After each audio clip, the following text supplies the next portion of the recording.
Welcome to Wings of Fire Dreams. Today we are going to know the family tree of Chola Dynasty. The Chola Dynasty is divided into three periods. First one, early Cholas, second, medieval Cholas, and the third, later Cholas.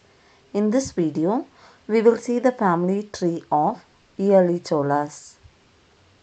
The first Chola, Illam. He is also known as Manunidhi Cholan, who upon capturing the throne became king of Anuradhapura kingdom. Yellalan had a son Veedividangan and a daughter Shraddha.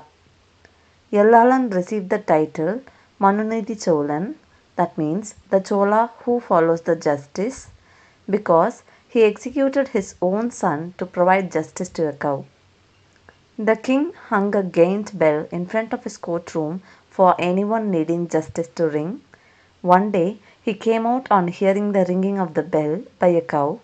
Upon enquiry, he found that the calf of that cow had been killed under the wheels of his son's chariot.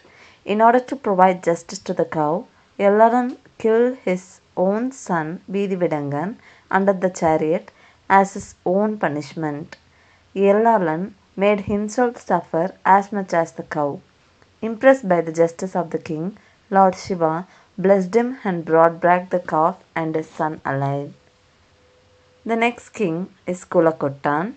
Kulakottan was a descendant of Manunidhi Cholan. He was the son of Varama Devan, who is said to have been the ruler of Cholanadu and Madurai. His name Kulakottan means builder of tank and temple. Next comes Illam Cheney. Illam Cheney was a great warrior and ruled the Chola kingdom with Puhar as the capital.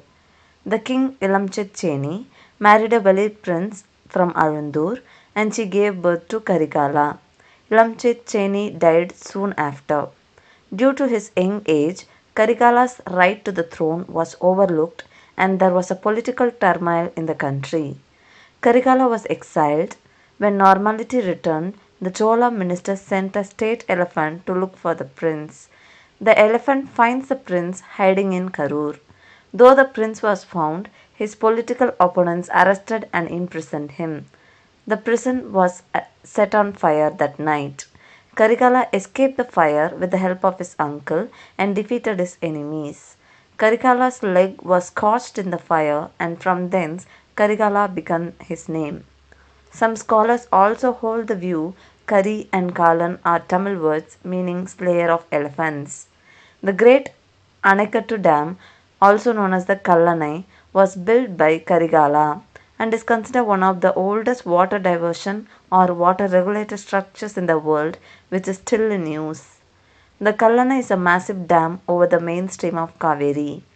Karigala Cholan Mandapam was built in honor for him. The hall designed as per Chola architecture style and it was costing 21 millions. Next comes Nalankilli. Nalankilli is the son of Karigala Chola. Kaveri Patnam was Nalankilli's capital and he enjoyed the benefit of its extensive trade. Nedunkilli and Mavalatan were other sons of Karigala Chola. Nedunkilli ruled from Urayur as capital. There was always a civil war between Nalankilli and Nedunkilli. Then comes the rules of Koperincholan. Koperincholan was a modest and a poet king who had great poets of his time as his loyal friends. Pisirandayar was the greatest Tamil poet of that time. He lived at a village called Pisir in the Pandyan Empire near Kanyakumari district. He had been a great fan of Koperincholan without even having seen him ever.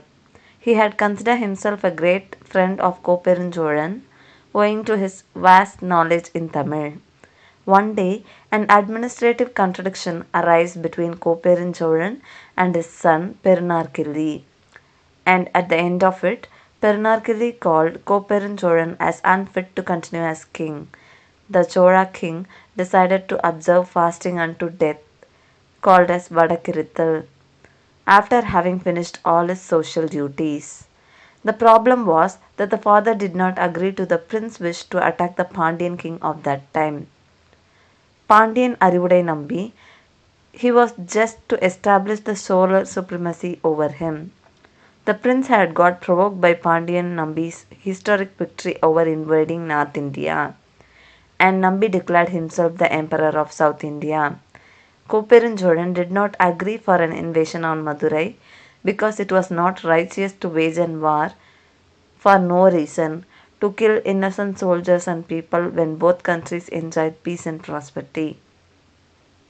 And after all, the Pandyan emperor had just done his duty on behalf of all Tamil people to prevent the invading Nanda emperor from entering South India. But the crown prince Perunarkilli unfortunately could not understand the king's righteousness because of his pumped up youth and called him unfit to continue as king. So when the king sat down for the ritual, his dear friends who could not bear the separation and in support for the king's righteousness also sat along with him to lay down their lives too. Hearing this news, Pisarandayar hurried to Urayur in order to join the ritual to die along with his dearest friend, the king Kopperuncholan, thus ending the family tree of early Cholas. For watching the family tree of medieval Cholas and later Cholas, please subscribe to our channel. Thanks for watching. Welcome to